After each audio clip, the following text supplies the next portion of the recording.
Bible ఒక విషయాన్ని ఖచ్చితంగా చెబుతుంది.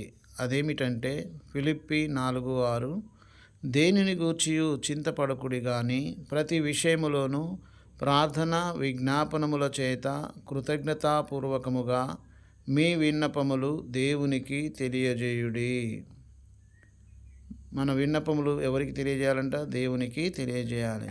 ఫిలిప్పి 4:7 అప్పుడు సమస్త జ్ఞానమునకు మించిన దేవుని సమాధానము యేసుక్రీస్తు వలన మీ హృదయములకును మీ తలంపులకును కావలియుండును.